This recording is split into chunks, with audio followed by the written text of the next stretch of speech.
Saraswati group of colleges के इस online platform में मैं निशा ओझा बीए प्रथम वर्ष समाजशास्त्र की क्लास में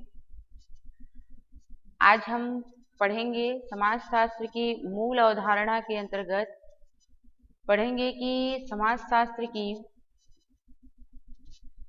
विषय वस्तु क्या है। विषय वस्तु के साथ साथ इसके अध्ययन क्षेत्र को पढ़ेंगे। इससे पहले हम लोगों ने पढ़ चुका है, इसके बारे में जान चुके हैं हम कि समाजशास्त्र का अर्थ क्या है, इसका परिभाषा क्या है विभिन्न विद्वानों के अनुसार, इसकी उत्पत्ति कैसे हुई, इसका अध्ययन किया हम लोगों ने। अब हम जानेंगे कि समाजशास्त्र की प्रकृति क्या है और इसका अध्ययन क्षेत्र क्या है। ठीक है, चलते हैं। देखिए, इसके अध्ययन क्षेत्र को जानने के लिए मैंने इससे पहले भी बताया है कि समाजशास्त्र एक जटिल विज्ञान है। ठीक है, क्योंकि इसमें अधिकतर देखा जाता है कि जो समाजशास्त्र है इसकी जो सीमा है, ठीक है ना, समाज को समझने का कोई सीमा नहीं है कि आप इस लेवल तक समझ सकते हैं इसकी कोई सीमा नहीं है। हम क्या है, इसको हम जितना आप समझेंगे उतना ही आपको बहुत सारा ज्ञान होगा। ठीक है ना, तो अगर हम इसको अच्छे तरीके से अगर हम जाने, ठीक है ना, तो सबसे पहले हम अगर समाजशास्त्र को समझना हो तो हम अध्ययन क्षेत्र और विषय क्षेत्र दोनों के ही माध्यम से हम क्या कर सकते हैं, समाजशास्त्र को समझ सकते हैं। लेकिन इसी में इसको समझाने के लिए बहुत सारे विद्वान ने अपने अपने विचार को प्रस्तुत किया। ठीक है, ताकि हम क्या कर सकें, समाज को समझ सकें और समाज के जो बनाए गए नियम हैं, ठीक है, उन नियमों का हम पालन कर सकें। एक और चीज है इसमें कि जब हम कभी भी समाजशास्त्र के अध्ययन क्षेत्र, यानी कि अध्ययन का मतलब होता है उसको पढ़ना, और इसका जो क्षेत्र है, ठीक है ना, वो क्या है, जो क्षेत्र है यानी कि उसके फैलाव को देखते हैं कि ये कहाँ तक फैला है। ठीक है, फिर इसको देखिए, सबसे पहले अगर हम समझ लें इसको, तो समझने के साथ साथ देखते हैं इसको और विस्तृत रूप से समझने के लिए विभिन्न विद्वानों ने क्या किया, इसे दो संप्रदायों में बांटा है। कितने भागों में बांटा है, दो संप्रदायों में विभाजित किया, ताकि हम समाजशास्त्र के अध्ययन क्षेत्र को आसानी से इजीली हम उसे समझ सकें। तो इसके दो स्वरूप हैं, एक है स्वरूपात्मक अथवा विशिष्ट संप्रदाय, ठीक है, और दूसरा है समन्वयात्मक अथवा सामान्य संप्रदाय। इन दोनों के अंतर्गत हम जानेंगे कि समाज में दो तरह के लोग होते हैं, दो तरह का संप्रदाय पाया जाता है, एक विशिष्ट होता है और एक सामान्य होता है। ठीक है,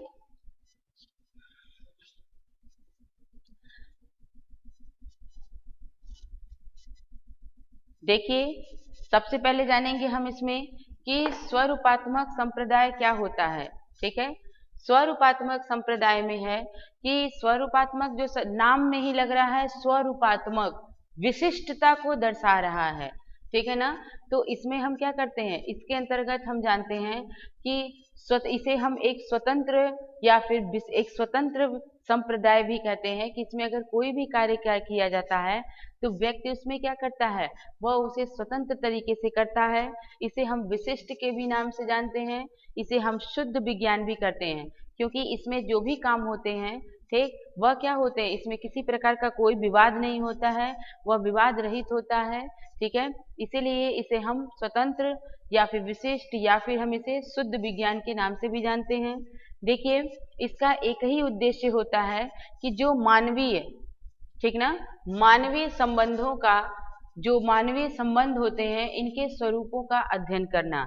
यानी कि जो आपका स्वरूपात्मक जो संप्रदाय है ये क्या करता है, समाज में इसका एक ही उद्देश्य होता है कि समाज में जो लोग हैं, जो मनुष्य हैं, उनका आपस में क्या संबंध है और उन संबंधों को हम कितने रूपों में जान सकते हैं। ठीक है, तो इसको बताया है, विभिन्न विद्वानों ने बताया है। जैसे आपका किसने बताया है, जॉर्ज सिमेल ने बताया है, मैक्स वेबर भी है इसमें, वीरकांत ने भी, और टानीज, ये जो चार आपके सामने विद्वान हैं, समाजशास्त्री हैं, ये क्या करते हैं, यह इस संप्रदाय को, इनके बारे में विशेष रूप से इसमें उन्होंने इसको बताया है। देखिए दूसरा है समन्वयात्मक। समन्वयात्मक जो होता है ये क्या है, यह एक सामान्य है। समन्वयात्मक नाम में ही है कि सामान्यता यानी सरलता दिख रही है, तो इसमें हम क्या करते हैं, इस संप्रदाय में हम क्या सामान्य चीजों का अध्ययन करते हैं, ठीक है। और इनमें देखा जाता है अधिकतर जो संबंध होते हैं इसमें किसी भी प्रकार का कोई विशेष उद्देश्य नहीं होता है, क्योंकि यह सामान्यता को दिखाते हैं। इसमें अधिकतर देखा जाता है कि ये संपूर्ण समाज को, किसको, संपूर्ण समाज का अध्ययन कराता है ये, ठीक है ना। ये तो मानवीय संबंधों को दर्शाता है, लेकिन आपका समन्वयात्मक क्या करता है, संपूर्ण समाज के बारे में बताता है, ठीक है। और इस संपूर्ण समाज के बारे में दुर्खिम, सोरोकिन और हावहाउस, ये जो तीन लोग हैं, ठीक है ना, आपके जो तीन समाजशास्त्री हैं, इन्होंने क्या किया है, इन्होंने इसके बारे में बताया है, ठीक है, ताकि हम जान सकें कि समन्वयात्मक और जो आपका स्वरूपात्मक है संप्रदाय, वह उनको जान के हम समाजशास्त्र का और भी विस्तार रूप और भी उसका गहरा स्वरूप जान सकें, ठीक है। आगे जानते हैं, जब हम समाजशास्त्र को और गहराई से जानने के लिए हमें क्या करना पड़ता है, हमें इसके विषय क्षेत्र को जानना पड़ता है, क्योंकि विषय क्षेत्र को बिना जाने हम क्या कर सकते हैं, किसी भी चीज का हम गणना नहीं कर सकते हैं। विषय क्षेत्र जो है, ठीक है ना, उसको हम क्या करते हैं, दो भागों में, अगर दो तरीके से देखा जाए, अगर उन आधारों को अगर हम देखें तो उन आधारों पे हम समाजशास्त्र के विषय क्षेत्र को काफी गहराई से और उसकी वास्तविकता को हम आसानी से समझ सकते हैं।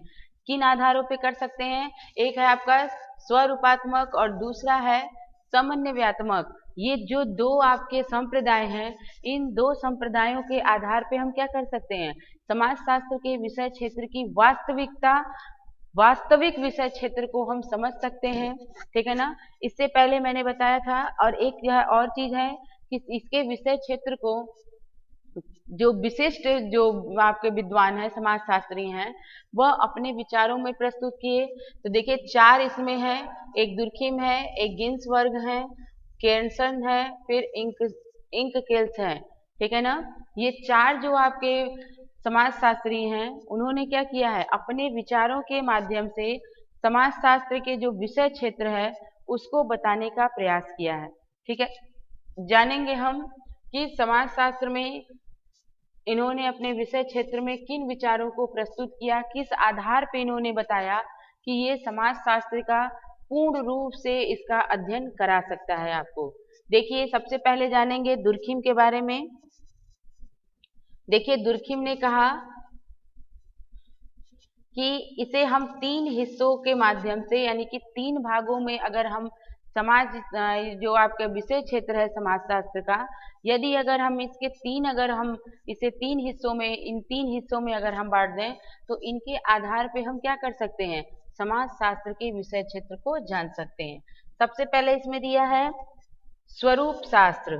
पहला क्या दिया है इसमें, स्वरूप शास्त्र दिया है। देखिए अधिकतर स्वरूप शास्त्र में हम क्या करते हैं, जनसंख्या के घनत्व को देखते हैं, ठीक है, घनत्व को देखते हैं। जनसंख्या के घनत्व के साथ साथ हम भौगोलिक दशाओं को भी देखते हैं, भौगोलिक दशाओं को भी देखते हैं। फिर उसके बाद ये भी एक और चीज है, जब स्वरूप दिया है यानी कि रूप से ही मतलब है समाज के रूप से, तो हम समाज का रूप किससे देखते हैं, जनसंख्या से देखते हैं, भौगोलिक दशाओं से देखते हैं। समाज का जो हमारा जो एक व्यक्ति का जो सामाजिक जीवन है, सामाजिक जो जीवन है, ठीक है, उस पर इस विषय क्षेत्र का क्या प्रभाव पड़ता है, इस प्रभाव को भी देखते हैं। जब इन चीजों का हम अध्ययन कर लेते हैं, तब हम क्या कर सकते हैं, तब हम जानते हैं, तब हम उसका आधार भी निकाल सकते हैं कि समाजशास्त्र का विषय क्षेत्र क्या है, ठीक। दूसरा दिया है शरीर शास्त्र, ठीक है ना। शरीर शास्त्र से मतलब दिया है जैसे आपका क्या है, शरीर से मतलब आपके विभिन्न अंगों से, जैसे हमारे शरीर में विभिन्न अंग होते हैं, बिना अंगों के शरीर पूर्ण नहीं होता है, वैसे ही हमारे समाज भी एक शरीर है। उसमें अगर विभिन्न चीजें ना रहें, जैसे आपका हो सकता है कानून, धर्म, भाषा, परिवार, ये सब क्या है, ये सब आपके अंग हैं। किसके अंग हैं? समाज के अंग हैं।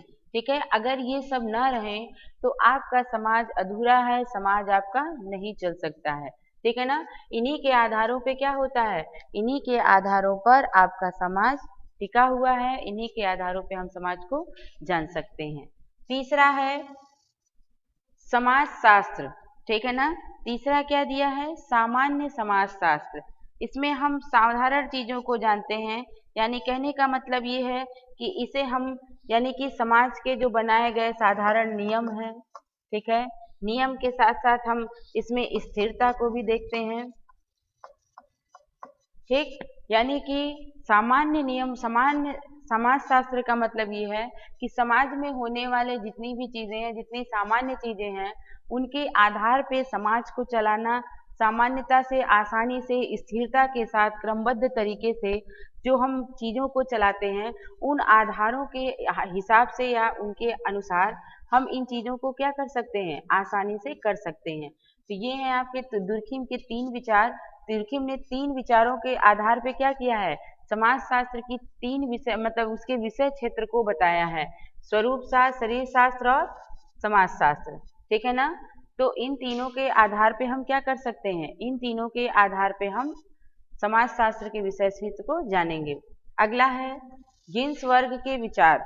ठीक है ना, गिन्स वर्ग का विचार दिया है, तो अगर हमको गिन्स वर्ग का विचार जानना रहेगा तो हम क्या करेंगे, गिन्स वर्ग के विचार को जानने के लिए हमको, देखिए गिन्स वर्ग ने बताया है, गिन्स वर्ग ने इसे 4 हिस्सों में बांटा है। इसे समाज शास्त्र के विषय क्षेत्र को 4 हिस्सों में बांटा है। देखिए इसमें पहला दिया है स्वरूप शास्त्र। ठीक है, स्वरूप शास्त्र यानी कि ये इन्होंने भी क्या बताया है, इन्होंने भी समाज शास्त्र को के स्वरूप को बताया है कि उसका स्वरूप कैसा होना चाहिए। ठीक है, उन्होंने सबसे पहले इसको किसमें बताया, इसको बताया संरचना से, कि अगर हमें समाज के स्वरूप को जानना होगा तो सबसे पहले समाज की एक संरचना बनानी होगी।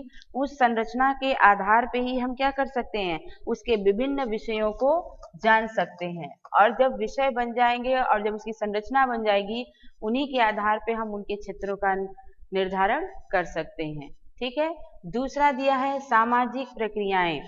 दूसरा सामाजिक प्रक्रियाएं हैं, प्रक्रियाओं के माध्यम से हम क्या कर सकते हैं, प्रक्रिया दिया है, यानी कि प्रोसेस दिया है कि समाज का प्रोसेस क्या है। ठीक, तो अगर हम समाज के प्रोसेस को अगर हम जान जाते हैं, तभी हम क्या करेंगे, उसके विषय क्षेत्र को जानेंगे। तो समाज के प्रोसेस क्या क्या हैं, जैसे अनुकरण, अनुकरण है, अनुकूलन है, अनुकूलन है, सात्मीकरण है, सात्मीकरण, प्रतिस्पर्धा, सबसे बड़ी चीज है प्रतिस्पर्धा। जहाँ कंपटीशन रहता है वहां पे हमेशा हर चीज का जो प्रोसेस होता है, यानी कि जो समाज का जो प्रोसेस होता है, वह हमेशा उसमें वृद्धि होती रहती है, हमेशा वह विकास की तरफ जाता है। क्योंकि जहाँ अगर कंपटीशन नहीं रहेगा, जहाँ पे संघर्ष नहीं रहेगा, ठीक है, वहां पे हम क्या कर सकते हैं, वहां हम किसी कार्य को अच्छे से नहीं कर सकते हैं। यानी कि समाज को सही दिशा देने के लिए हमें इन सभी प्रक्रियाओं की आवश्यकता पड़ती है। ठीक है, इन्हीं के आधारों पे हम समाज के विषय क्षेत्रों को हम जान सकते हैं। अगला दिया है सामाजिक नियंत्रण। कभी भी किसी चीज का निर्माण करने के लिए या फिर किसी भी चीज को सुचारू तरीके से चलाने के लिए हमें सामाजिक नियंत्रण यानी समाज को नियंत्रण करने की आवश्यकता पड़ती है। ठीक है, जिसको हम क्या कर सकते हैं, धर्म के माध्यम से, परंपरा के माध्यम से, कानून के माध्यम से, प्रथाओं के माध्यम से, परंपराओं के माध्यम से, ये सभी क्या हैं, जितनी भी आपकी सांस्कृतिक चीजें हैं, संस्कृति से संबंधित जितनी भी आपके प्रक्रियाएं आती हैं, सांस्कृतिक प्रक्रियाएं जो होती हैं, उनके माध्यम से हम क्या कर सकते हैं, हम समाज को नियंत्रित कर सकते हैं। और यह क्या है, आपके विषय क्षेत्र का एक मूल बिंदु है। अगला है सामाजिक व्याधिकी। देखिए, हर चीज जानने के लिए इसकी भी चीजें बहुत ही आवश्यक होती हैं, ठीक है। देखिए, इसमें दिया है आपका कि इसमें हम क्या कर सकते हैं, सामाजिक व्याधिकी, क्योंकि हर चीज समाज में होना जरूरी है, ठीक है। तो व्याधिकी के माध्यम से हम जानेंगे कि समाज में कौन सी ऐसी चीजें हैं जो सही नहीं है, जैसे बेकारी, अत्याचार, ठीक है, आत्महत्या, ठीक है, सामुदायिक विघटन, ये सभी क्या है, ये समाज को तोड़ने का काम करती हैं, समाज को गलत दिशा की तरफ ले जाती हैं, ठीक है। आगे जानेंगे, केरनस का जानेंगे कि इनके विचार क्या हैं, इन्होंने क्या क्या बताया है, ठीक है। देखिए, केरनस ने समाजशास्त्र के विषय क्षेत्र को 5 भागों में बांटा है। कितने भागों में, 5 भागों में उन्होंने बांटा है। पहला दिया है मानवीय क्रियाएं, यानी कि ऐसी क्रियाएं जो क्या होती हैं, मानव के लिए बनी होती हैं, जो क्या होती है, जो सामाजिक और मानसिक रूप से इस क्रियाओं को करते हैं, जो मनुष्य उन चीजों को हम क्या कहते हैं, मानवीय क्रियाएं कहते हैं, ठीक है। इसका जो मुख्य उद्देश्य होता है, ये किससे होता है, वास्तविक क्रियाओं से होता है। किससे होता है, वास्तविक क्रियाओं से होता है, यानी कि जो सत्य घटनाएं होती हैं वही क्या करता है, मनुष्य समाज में करता है, उसका मन मस्तिष्क दोनों क्या करता है, वास्तविक क्रियाओं को करने के लिए कहता है। दूसरा है सामाजिक संगठन, बिना यूनिटी के हम किसी कार्य को नहीं कर सकते हैं, इसीलिए संगठन का बनाना क्या है, आवश्यक होता है। जब तक संगठन नहीं रहेगा तब तक हम किसी चीज का निर्माण नहीं कर सकते हैं, ठीक है ना। एक समाज को सही राह दिखाने के लिए, ठीक है, या फिर उसे एक सही दिशा देने के लिए हमें क्या करना पड़ता है, विभिन्न प्रकार के समूहों का या फिर संगठन का निर्माण करना पड़ता है, चाहे वह परिवार हो, ठीक है, परिवार हो, कोई समूह हो, कोई संगठन हो, ठीक है ना। इन सभी को करने के लिए और समाज को सही तरीके से चलाने के लिए इनकी आवश्यकता पड़ती है। अगला दिया है सामाजिक नियंत्रण। इन्होंने भी बताया है कि समाज को नियंत्रित करने के लिए हमें क्या करना पड़ता है, समाज को नियंत्रित करने के लिए हमें विभिन्न चीजों का प्रयोग करना पड़ता है, ठीक है।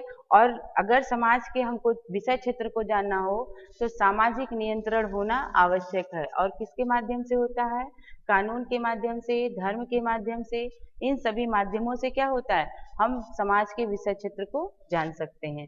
फिर दिया है सामाजिक परिवर्तन। बिना परिवर्तन के हम किसी भी चीज का निर्माण नहीं कर सकते हैं, क्योंकि समाज आपका क्या है, समाज में परिवर्तन, समाज आपका परिवर्तनशील है, उसमें हर चीज, जितनी भी समाज में निरंतर अगर कोई भी चीजें हैं, अगर वो निरंतर एक ही चीजें समाज में चलती हैं तो उसे समाज के लोग एक्सेप्ट नहीं करते हैं। जब उसमें परिवर्तन होता है तो व्यक्ति क्या करता है, उस कार्य को बहुत ही सुचारू तरीके से एक्सेप्ट करता है, उस कार्यों को अपने जीवन में धारण करता है। इसीलिए परिवर्तन क्या है, किसी भी कार्य को लंबे समय तक चलाने के लिए, ठीक, उसमें हमको परिवर्तन की आवश्यकता पड़ती है, ठीक है। अगला दिया है सामाजिक संस्थाएं। जो विभिन्न प्रकार की संस्थाएं होती हैं समाज की, चाहे वह विवाह हो, परिवार हो, ये सब क्या है, संस्थाओं के अंतर्गत आती हैं। तो अगर हम क्या करें, ये परिवार को एक तरह से, विवाह है या फिर परिवार है, वह समाज की जो संस्थाएं बनाई गई हैं, विभिन्न जो कार्य बताए गए हैं, इनके जो कर्तव्य होते हैं या इनके जो उद्देश्य होते हैं, वह समाज की दिशा को या फिर उसके उचित क्षेत्र को भी दर्शाने का कार्य करते हैं, ठीक है। अगला है आपका इंकेल्स के विचार। इंकेल्स ने देखिए इनके 3 विचार दिए हैं, ठीक है। एक है ऐतिहासिक उपागम, दूसरा है आधुनिक उपागम और तीसरा है विश्लेषणात्मक उपागम। यानी कि इन्होंने कहा कि ऐतिहासिक उपागम मतलब जो इतिहास, यानी कि पहले की चीजें, जो आपकी आदिकाल की जो घटनाएं हैं, उनकी चीजों को दर्शाना, यानी कि जब समाज का निर्माण हुआ था, यानी कि जब मानव की स्थिति, यानी कि आदि मानव की जो स्थिति थी, उससे लेकर उन चीजों को दर्शाया है कि मनुष्य किस प्रकार से एक आदि मानव की जिंदगी से आदिकाल से लेके किस प्रकार से उसमें परिवर्तन हुआ, उन चीजों को बताया। आधुनिक में हम जानेंगे स्वतंत्रता की चीजों को कि स्वतंत्रता के बाद मनुष्य में या फिर समाज में किस प्रकार का परिवर्तन हुआ है, ठीक, कितना प्रोग्रेस हुआ है, कितना विकास हुआ है, इनका जानेंगे। विश्लेषणात्मक मतलब इन दोनों के माध्यम से जो विशेष चीजें होती हैं, ठीक है ना, जो विशिष्ट चीजें हैं, उन विशिष्ट चीजों को हम किस प्रकार से जानेंगे। यानी कि एक तरह से कह सकते हैं कि जो समाज में कार्य हुए हैं विश्लेषणात्मक में, जैसे मानव संस्कृति को देख लेंगे, ठीक है। फिर उसके बाद से जो विभिन्न समाजशास्त्री हैं उनके बारे में जान लेंगे, ठीक है। फिर और भी चीजें दिया है। सबसे बड़ी चीज समाजशास्त्र में विज्ञान का अहम रोल होता है, तो इसमें सामाजिक जो विज्ञान है उनकी वैज्ञानिक पद्धति को जान लेंगे, ठीक है, कि इनकी वैज्ञानिक पद्धति क्या है, यानी विज्ञान जो साइंस है वह किस प्रकार से अपने कार्यों को बता रहा है, ठीक है। तो ये अगर इन सारी चीजों का हम अध्ययन करें, इन जो समाजशास्त्री हैं इनके विचारों का अगर हम अध्ययन करें, तो इनके अध्ययन के, इनके विचारों के आधार पे हम समाजशास्त्र का जो विषय क्षेत्र है उन विषय क्षेत्र को काफी अच्छे से जान जाएंगे, उनकी वास्तविकता को जान जाएंगे कि वास्तव में समाजशास्त्र की प्रकृति की जो उसकी विशेषताएं, जो उसका जो विषय क्षेत्र है वह कहाँ तक फैला हुआ है, कहाँ से शुरू है, कहाँ से अभी खत्म है, ठीक है। उन सभी चीजों को जान लेंगे, ठीक है। तो इस वीडियो में इतना तक कि नेक्स्ट वीडियो में मिलेंगे कि समाजशास्त्र की प्रकृति क्या है, प्रकृति के साथ मिलेंगे। तब तक पढ़ते रहिए। धन्यवाद।